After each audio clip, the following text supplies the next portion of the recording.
Salam əziz 11-ci sinif şagirdləri. Bu videoda biz 9 mart tarixində keçirilmiş olan buraxılış imtahanı sualları ilə tanış olacağıq. Başlayaq 61-ci sualdan. Verilmiş ifadənin qiymətini hesablamalıyıq. Burada müxtəsər vurma düsturlarına əsaslanaraq kvadratlar fərqinə görə a kvadratı çıxılsın b kvadratı bərabərdir a çıxılsın b a üstəgəl b olduğunu nəzərə alsaq, yaza bilərik ki, 828 çıx 72, 828 üstəgəlsin 72 bölünsün 378-də. 828 ilə 72-nin fərqi eləyəcək 756 vurulsun. 828 ilə 72-nin cəmi isə eləyəcək 900. 378 ilə 756-nı ixtisar eləsək, alınacaq 2, 2-ni 9 ilə vursaq, nəticə olacaq 1800. Deməli, düzgün cavab C variantı olmalıdır. Keçək 62-ci suala. Ədədi silsilə üçün silsilə fərqinin tapılması tələb olunur. Silsilə fərqinin düsturu D bərabərdir. AM çıxılsın AM bölünsün N çıxılsın M olduğunu nəzərə alsaq, yaza bilərik. A13 çıxılsın A28 bölünsün 13 çıxılsın 28-ə. Yəni 13-dən 28 çıxsaq nəticə olacaq -15. Yuxarıda isə A13-ün qiyməti 58, A28-in qiyməti isə 28-dir. Fərq olacaq 30 bölünsün -15 bərabər olacaq -2-yə. Deməli, düzgün cavab Y variantı olmalıdır.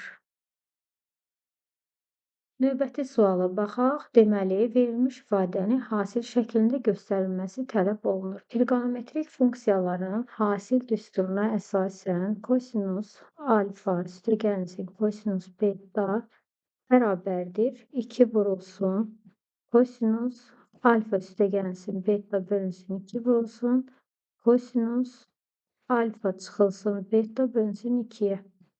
Bu lazım deyil artıq. Bərabər olacaq. Deməli, 38 ilə 18-i toplasaq 56, yarısı 28 olacaq. Kosinus 28 vurulsun.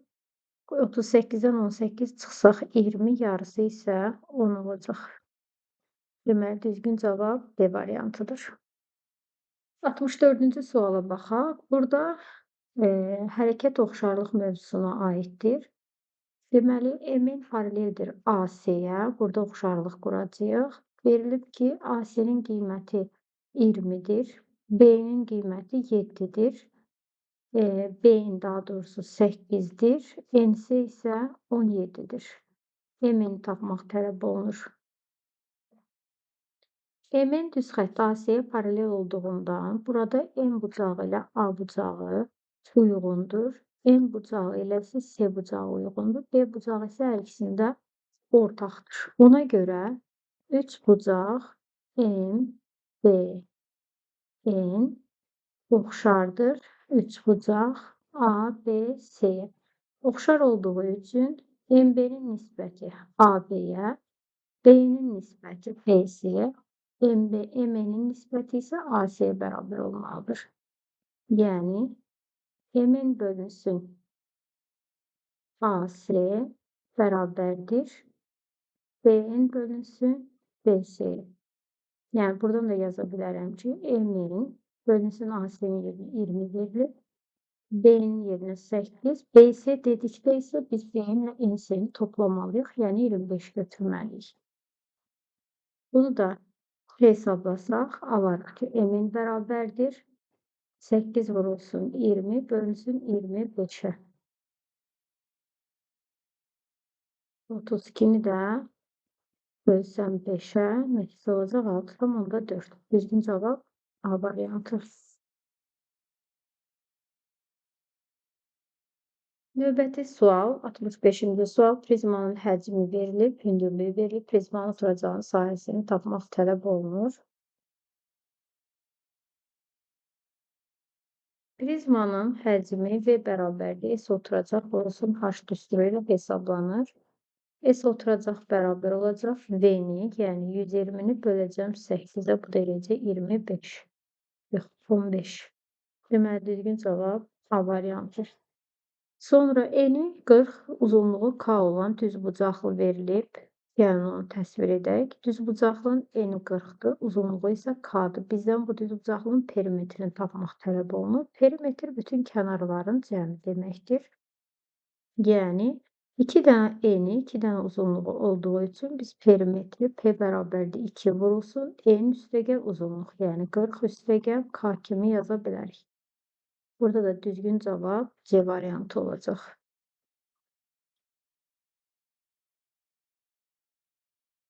67-ci sualda verilmiş şərti ödəyən natural həllərin cəmini, sayını tapmaq tələb olunur. Gördüyümüz kimi burada biz bunu ədəd oxunda təsvir etsək, 17-dən 23-ə qədər ədədlər istəyir. 17 aiddir, çünki bərabər var, ciddi bərabərsizlikdir. Buradan isə qeyri-ciddidir. Deməli, 17, 18, 19, 20, 21 və 22-ni götürməliyik. Burada da say olacaq 6 dənə natural ədəd. Sinifdə 24 şagird var. Bu şagirdlərdən 2 növbətçini necə müxtəlif üsulla seçmək olar? Seçimlərin arasında heç bir fərq olmadığı üçün burada kombinizondan istifadə edirik. Kombinizon 24-dən 2-ni hesablamalıyıq. Bu da olacaq 24 faktorial bölünsün 22 faktorial vurulsun 2 faktoriala. Kombinizonun düsturu bu cürdür. N'dən K'dırsa N faktorial bölünsün N çıx K faktorial vurulsun K faktoriala. Deməli, 24 ilə 22-ni ixtisar etsəm, nəticə olacaq 24 vur 23 bölünsün 2-yə. 2 ilə də 24 ixtisar getdikdə 12, 12 vur 23 eləyəcək 276, düzgün cavab C variantı. Verilmiş ifadənin 40%-ni tapmaq, daha doğrusu 40%-i verilmiş ifadəyə bərabər olan ədədi tapmaq tələb olunur. Gəlin əvvəlcə sadələşdirmə aparaq. 4 onda 5 vurulsun 1 tam 3-də 2, üzərinə gəlmək istəyirik 2 tam onda 5-ə. 4 tam onda 5-i gəlin çevirək, kəsir kimi yazaq, 2-də 9 kimi. Bunu vuraram, 1 tam 3-də 2-ni düzgün olmayan kəsir kimi 3-də 5 ilə əvəz edək. Üstə gəlsin 2 tam onda 5. Bu da bərabərdir. 3 ilə 9 ixtisar getdi. Burada 1, burada 3 qaldı. Hasil olacaq 2-də 15. Üstə gəl 2 tam onda 5-ə. 2-də 15, 7 tam onda 5 deməkdir. Üzərinə 2 tam onda 5 əlavə etsin. Cəm olacaq 10. 40%-i 10 olan ədədi tapaq. Faizinə görə də tapmaq üçün ədədi faiz göstərən ədədə bölürük. Yəni faizi məxrəcə atıram, vururam 100-ə. Sıfırlar getdi. 100-ü 4-ə bölmək 25 eləyir.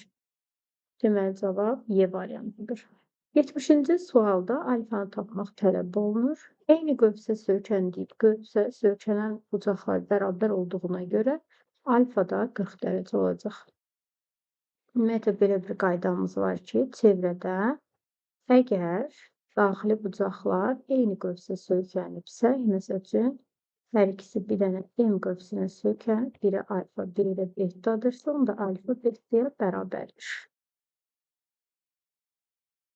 Sinüs 60 dərəcə çıxılsın, kosinüs 60 dərəcənin qiymətləri bir-birinə bərabərdir. Sinüs 60 dərəcədə 2-də kök 3-ə, kosinüs 30 dərəcədə 2-də kök 3-ə bərabər olduğunu nəzərə alsaq, cavab olacaq 0, yəni Y variantı. Qüvvəti qüvvətə yüksəltmək, qüvvət üslərinin hasilinə bərabərdir. Kök 2-ni kök 2-yə vursaq, nəticə olacaq 2, kök altında 4, bu da bərabərdir 2-nin kvadratı, yəni cavab 4 edəcək. Düzgün cavab B variantı. Bərabərsizliyin ən kiçik həllini tapmaq tələb olur. Hər tərəfi -2-yə bölsək, işarə dəyişəcək. Böyük bərabərdir, -4 alacaq. Deməli, ən kiçik həllərimiz -4'dən sağ tərəf. Yəni -4 daxildir, ona görə -4-ün özünə bərabərdir. Kosin doğranı 10 kök 3-ə bərabərdir. Oturacaq müstəvisə 30 dərəcə bucağı əmələ gətirir. Konus düzbucaqlının bir tərəfi ətrafında fırlanmasından əmələ gələn fiqurdur. Doğranı 10 kök 3'dür. Oturacaq müstəvisi buradır. Bununla 30 dərəcə bucağı əmələ gətirib. 30 dərəcə bucağın qarşısındakı katet betonun yarısı olduğuna görə olacaq 5 kök 3. 60'ın qarşısındakı katet isə 30'un qarşısında duran katetin kök 3 mislidir. Ona görə 5 kök 3'ü kök 3'ə vururam. Onda hasil olacaq 15.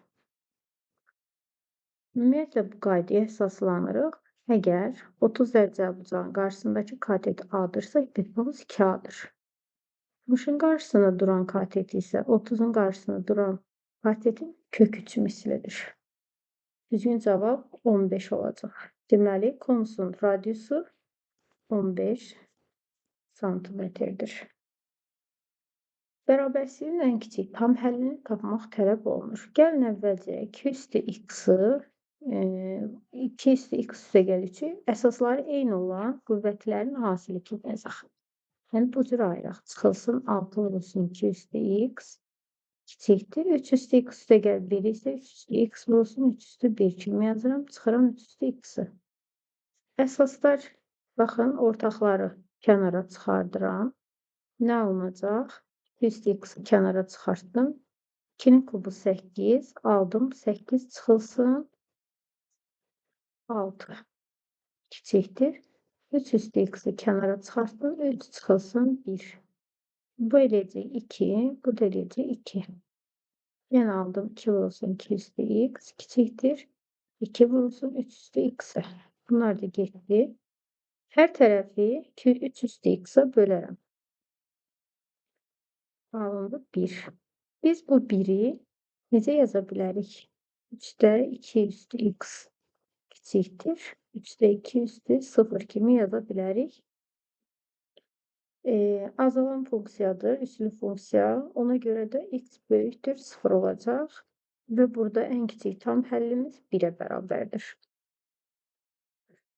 AB 2 rəqəmli ədədlər üçün kök altında AB natural ədəd olarsa, belə AB-lər arasından təsadüfə seçilmiş bir ədədin tək olması hadisəsinin ehtimalını tapın. Ehtimal P bərabərdir. Əlverişli halların sayı bölünsün mümkün halların sayına. Mümkün halların sayı 90'dır. Çünki bizim 90 dənə 2 rəqəmli ədədimiz var. Və bu ədədlərin kökündən hansılardan kök çıxır? Məsəl üçün, kök altında 16 4'ə bərabərdir. Bu bizə lazım deyil. Bizə lazım olanlar təklərdir. Deməli, bu ədədlər 25'dir, tək ədəddir. Sonra kök altında 49'dur, tək ədəddir. Kök altında 36, 49, 7, 8, 9, 81'dir. Buna da kök 9 çıxır. Sonra 3'dən oldu. 81. Deməli, əlverişli hallarımızın sayı 3'ə bərabərdir. 3 bölünsün 90 olacaq. 1 bölünsün 30'a. Növbəti sual. Verilmiş ifadənin qiymətini tapaq. Bunun üçün bunu nisbəti bölməklə, daha doğrusu bölməni kəsrlə əvəz edək. 81'də 8 bölünsün loqaritma 9'da 32 kimi yazarım. Bərabərdir. 81'in yerinə mən loqaritma 9'un kvadratı, 8'in də yerinə 2'nin kubu kimi yazarım. Loqaritma 9 əsasdan 32'nin yerinə 2 üstü 5 yazarım. Və qarşıya keçirdərəm. Alınacaq 2'də 3 loqaritma 9 əsasdan 2 bölünsün 5 loqaritma 9 əsasdan 2. Bunlar da gedəcək. Bu da bərabər olacaq. 3'də 2 vurulsun 5'də 1'ə. Bu da bərabərdir. 10, yox, 3'də 2 deyildi bu, 2'də 3 idi. 10'da 3'ə, yəni 0,3'dür cavab. Sonra verilmiş ifadənin qiymətini tapmaq tələb olunur və sonuncu sual da sadə bir sualdır. X-in yerinə 0,4'ün kvadratı çıxılsın 5 vurulsun modulda -0,4 üstəgəlsin 3, bu da bərabərdir. 10 vurulsun 0,16 çıxılsın 5 vurulsun moduldan həmişə müsbət ədəd çıxır. Bunda hasili 2 olacaq. Üstəgəlsin 3 bərabərdir. Bunun hasili 1,6 çıxılsın 2 üstəgəlsin 3. Nəticə olacaq 2,4. İndi isə keçək ətraflı suallara. 79-cu sualda aralarındakı məsafə 34 kilometr olan A və B məntəqələrindən deməli bizə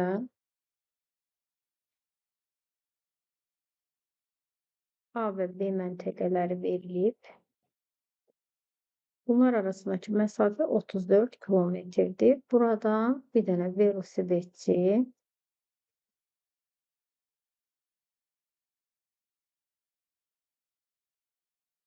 bir dənə velosipedçi, bir dənə də piyada çıxıb. Bu da olsun bizim piyadamız. Piyadanın deyir sürəti, bir dəqiqə, qarşı-qarşıya bunlar hərəkətə başlayıblar. A-dan hərəkətə başlayan velosipedçinin sürəti piyadanın sürətindən saatda 8 kilometr çoxdur. Deməli, piyadanın sürəti x-dırsa, velosipedçinin sürəti x üstəgəl 8 olacaq.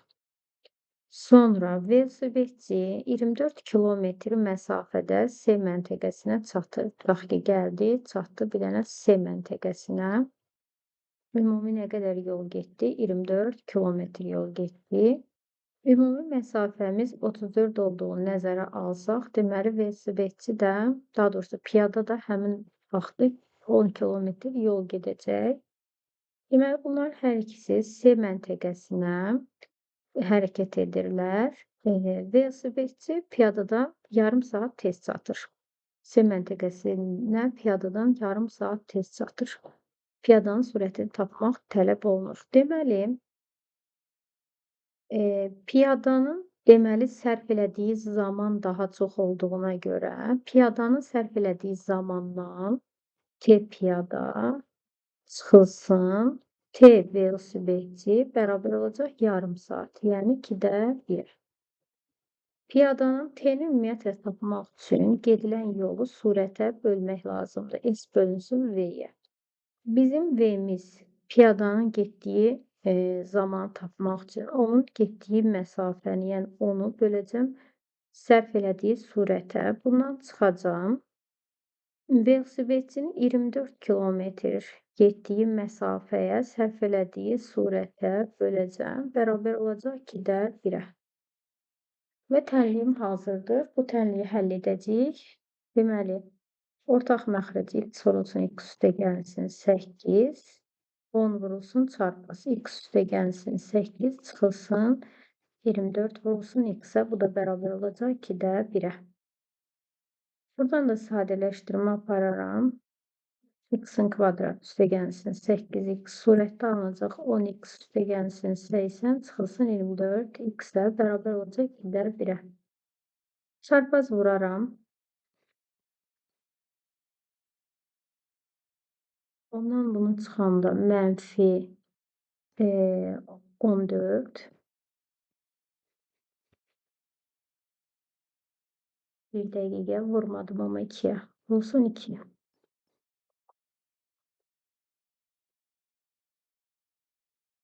Vuranda 28. Mənfi 28. Üstəgəlsin 160. Bir tərəfə də keçirdəcəm.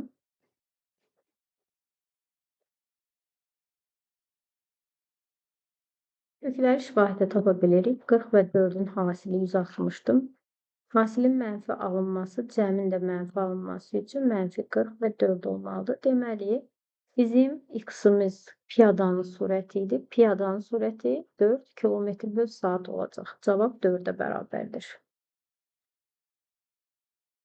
80-ci suala baxaq. 24 nəfərdən ibarət işçi qrupunda olan qadınların yaşlarının ədəd ortası 21-dir. Deməli, qadınların yaşlarının cəmi nəyə bərabər olacaq? Qadınlar bərabərdir. 24 nəfər vurulsun yaşlarının ədəd ortasına. Kişilər isə bilinmir neçə nəfərdir. Kişilərin yaşlarının ədədi ortası isə 29-dur. Ümumiyyətlə kişilərin sayını da vururam ədədi ortalarına. Ümumi qrupun ədədi ortası 26-dır. Deməli, qadınlarla kişilərin cəmini bölüblər ümumi saya. Ümumi say x üstə gəl, kişilər x-dir, qadınlar 24-dürsə x üstə gəl 24-də. Qadınların cəmi, yaşlarının cəmi 24 vur 21-dir. Kişilərin yaşlarının cəmi isə x vur 29-dur. Bunu da bərabər eləyək 26-ya. Çarpaz vuraq. 24 vurulsun 21, üstə gəlsin x vurulsun 29-a. 26 vurulsun x üstə gəlsin 24 olacaq. 26-nı içəri vursam, alınacaq 26x üstə gəlsin 26 vurulsun 24-də. Bunun da qarşısında var 24 vurulsun 21, üstə gəlsin x vurulsun 29-a. X-ləri bir tərəfə yığıram, yəni 24x, çıxıram 26x-i. 26 vur 24-ün də yanına keçirdirəm 24 vur 21-i. 24-lər ortaqdır. Bundan bunu çıxanda 3x, 24-ü kənara qoyuram, 26 çıx, 24 kimi yazıram. Fərq olacaq 2, 2-ni 24-ə vursam 48, 48-i də 3-ə bölsək nəticə olacaq 16. Deməli, qrupdakı kişilərin sayı 16 nəfərdir. Burada bir dənə səhv olub. Baxın. Burada mən 26, burada 24-ü çıxardım. 26 çıx 21 olmalıydı. Fərq olacaq 5. 24-ü 5-ə vuranda 120. Onda kişilərin sayı 40 nəfər olmuş. Deməli, qrupda 40 nəfər kişi var imiş. Keçək növbəti suala. Kifayət qədər bu parabola çətin sualdır. Yəni, yaza bilən uşaqlara afərin deyirəm indidən. Çünki bu sualda bir neçə bölmənin birləşməsi verilib.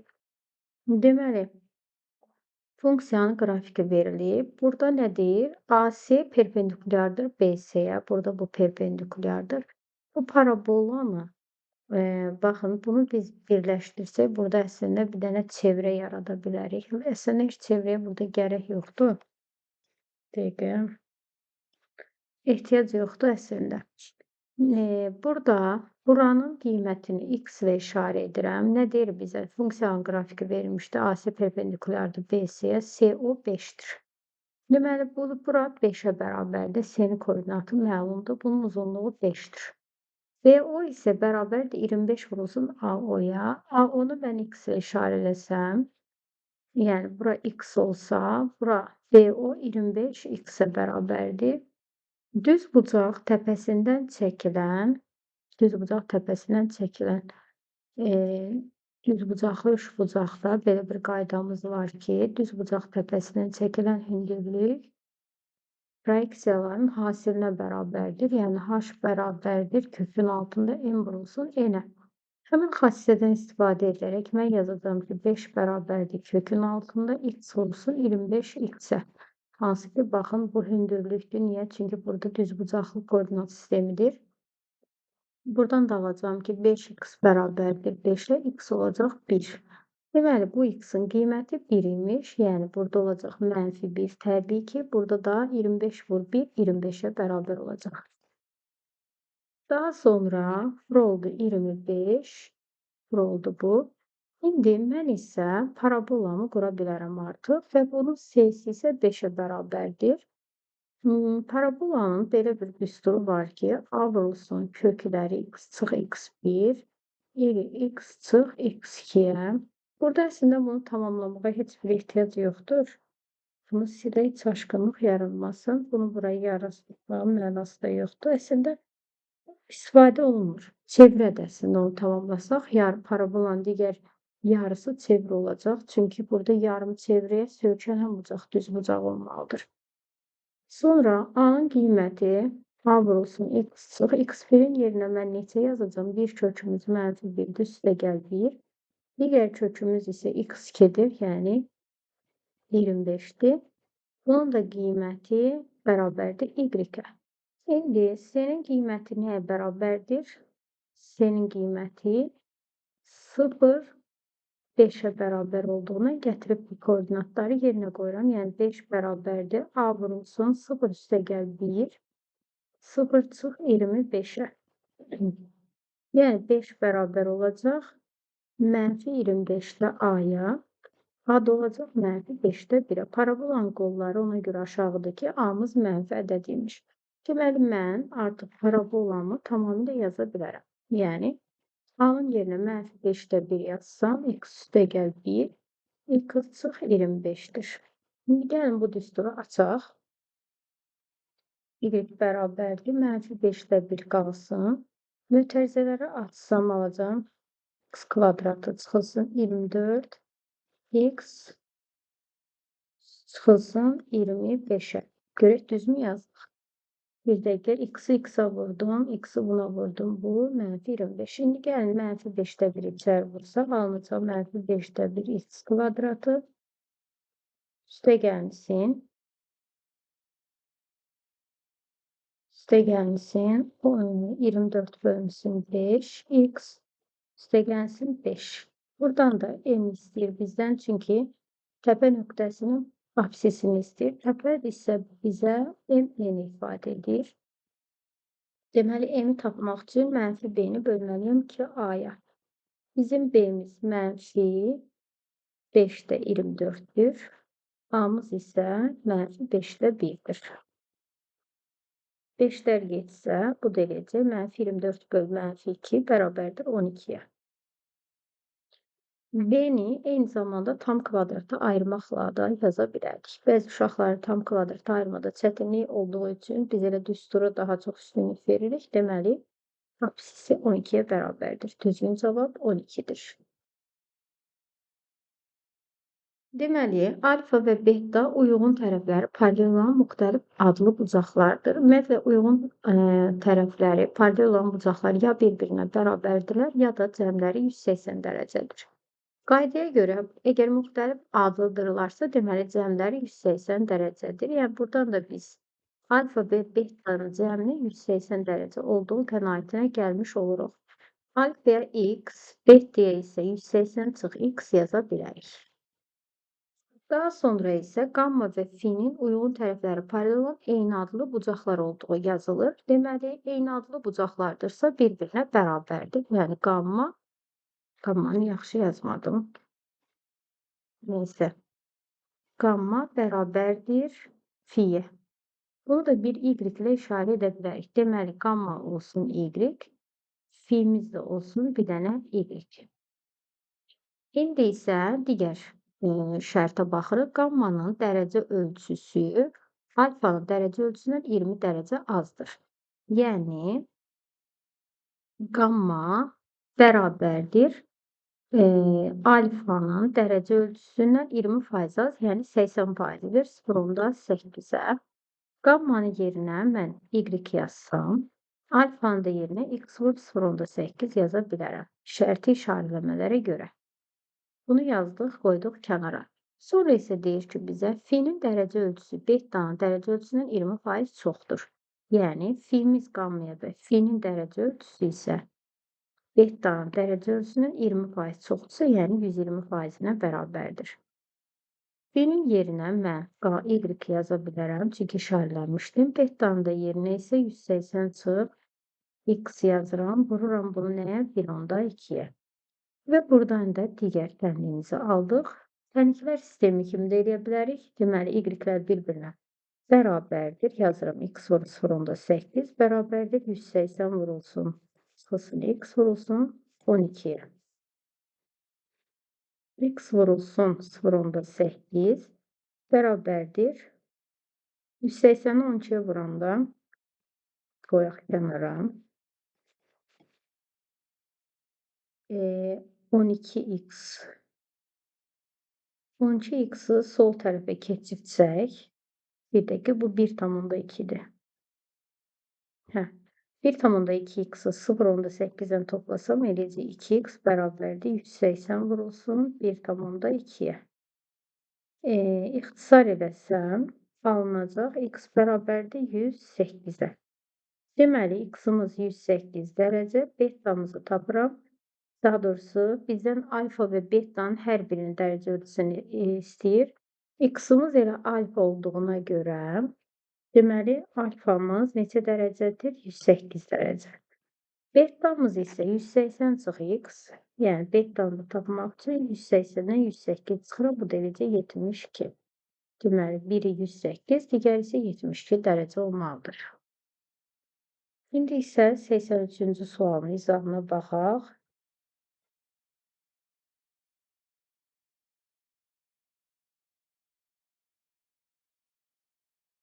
Deməli, bizə 3 bucaq verilib. ABC 3 bucağıdır. C düz bucaqdır. AD tən böləndir. Tən bölən isə bu alfadır. CD 2,4. AB isə 8,5-dir. Bizdən ABD bucağının dərəcə ölçüsünü tapmaq, daha doğrusu sahəsini tapmaq tələb olunur. SABD nəyə bərabərdir? Hündürlük vurulsun BD-yə. Yəni, biz AC vurulsun BD-nin yarısını tapsaq, bizdən soruşulan üçbucağın sahəsini tapmış olacaq. Gəlin əvvəlcə AC x, BD isə y deyək. Deməli, biz x ilə y-in hasilinin yarısını tapmalıyıq. Tənbölən xassəsinə görə tənbölən çəkildiyi tərəfi qalan iki tərəfə mütənasib hissələr ayırır. Yəni, x bölünsün 2,4 bərabərdir 8,5 bölünsün y-ə. X-ın y-in hasili olacaq 8,5 vurulsun 2,4-ə. Bizdən də elə bunların hasilini tapmaq tələb olunurdu. Bunu yazacağım hasilin yerinə. Böləcəm 2-yə. Bu da eləyəcək, say geçsə 1,2, yəni 8,5 vurulsun 5-də 6, say eləsəm 1,7 vurulsun 6, 42, 10,2. Deməli, sahə 10,2 kvadrat santimetrdir. Verilmiş nöqtələrin birləşdirən parçanın orta nöqtəsi absis oxunun mənfi hissəsinin üzərindədir. 2 dənə nöqtə verib bizə. Parçanın orta nöqtəsinin koordinatları x bərabərdir. x1 üstəgəl x2 bölünsün 2-yə. Y bərabərdir. y1 üstəgəl y2 bölünsün 2-yə. Və absisi isə, daha doğrusu həmin o koordinat, yəni bu x, y, tutaq ki, o nöqtəsinin koordinatları absisin mənfi oxu üzərindədir. Deməli, absisin mənfi hissəsində isə y-i 0-a bərabərdir. Deməli, bu y bizim üçün 0 olmalıdır. İndi gəlin həmin koordinatlara uyğun yazaq düsturumuzu. K kvadratı çıxılsın 4K. Bunun x1 ilə, bu bizim üçün x1, bu da bizim üçün x2'dir. x1 ilə x2'ni toplayıram. 12 çıxılsın 4K. Bölünsün 2, mənfi ədəd olmalıdır. Sonra k kvadratı, yəni bu isə bizim üçün y1'dir. Bu isə y2'dir. Y-ləri toplayaq. K kvadrat üstə gəlsin. 32 çıxılsın 12K bölünsün 2 bərabər olmalıdır 0. Burada da həll eləsəm, k kvadratı çıxılsın 12K üstə gəl 32 bərabərdir 0-a. V teoreminə görə köklərimiz 4 və 8'dir. Deməli, K'mız ya 4 ya da 8 olmalıdır. İkili çarpaz vurub digər tənlikdə, bərabərsilikdə mənfi həll hansında alınsa həmin K'yı götürəcəyik. K kvadratı çıxılsın 8K üstə gəlsin 12 kiçikdir 0-dan 2-ni 0-a vuranda 0 alınır. K'nın yerinə bir dəfə 4 qoyaq, K'nın yerinə bir dəfə də 8 qoyaq. Hansı qiymətdə mənfi alınsa həmin K bizim cavabımız olacaq. 4'ün kvadratı 16 çıxılsın 8 vur 4, 32 üstə gəl 12. Buradan eləyəcək -4. Deməli, k-mız oldu -ədəd. 8-i qoysaq, 8-in kvadratı 64 çıxılsın 8 dəfə 8, 64 üstə gəl 12. Burada isə müsbət ədəd elədi. Deməli, bizim düzgün cavabımız k-mız 4-ə bərabər olmalıdır. İndi isə digər sualın izahına baxaq. Çox sadə sualdır əslində. Bəzən uşaqlar buna baxır, heç şərtini heç oxumamış keçirlər. Əksinə, heç də çətin sual deyil. Ümumiyyətlə, Euler-Venn dairəsində biz hər birini bu A, bu B çoxluğudursa, kəsişmə deyəndə tən ortaya, A çıx B dedikdə bu hissəyə, B çıx A dedikdə yalnız B-də olanlar dedikdə bu hissəyə birləşmədə budur. Deməli, bizə deyir ki, kəsişmənin elementlərinin sayı B çıx A-nın elementlərinin sayından böyükdür. Bura olacaq bizim üçün kəsişmə, yəni A çıx B-nin elementləri, B çıx A-nın elementləri isə uyğun olaraq buradır. Yəni 3x üstə gəl 4 böyükdür 19 çıx 2x-dən. Bərabərsizliyi həll edirəm. 5x böyükdür 15-dən. X da böyükdür 3-dən. Bu bizim x-imiz. Sonra isə bizə deyir ki, A çıx B-nin ala biləcəyi ən kiçik və ən böyük qiyməti. Deməli, bizdən A çıx B-ni, yəni bu hissədəki x-in yerinə qiyməti qoyub tapmalıyıq. Bunun üçün, yəni fərqin ən kiçik qiyməti, ən böyük qiyməti almaq üçün x-i və ən kiçik, ən böyük qiymətini tapmaq lazımdır. 19 çıx 2x-dən istifadə edəcəyik. 19 çıx 2x-in qiyməti mənfi ola bilməz. Ona görə bunun qiymətinin müsbət olması üçün biz hansı qiymətləri götürə bilərik? 8-ə qədər, daha doğrusu 9-a qədər qiymətlər götürə bilərik x-ə.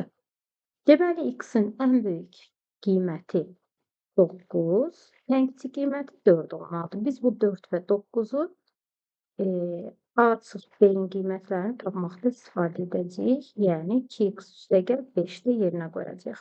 2-ni vuracam bir dəfə 4-ə, üstünə 5 gələcəm. 13. 2-ni 9-a vurub üstünə 5 gəldikdə eləyəcək 23. Deməli, 13 və 23-ün cəmi edəcək 36. Cavab 36-ya bərabərdir. Bu qədər uşaqlar, bütün sualların izahına baxdıq. Ümid edirəm ki, yaxşı yazmısınız. Ətraflı suallarda bəzilərində çətinlik var idi. Hamınıza uğurlar arzu edirəm. Növbəti sınaqlarda, imtahanlarda görüşərik və nəticələrinizi qeyd etməyi unutmayın. Sağ olun.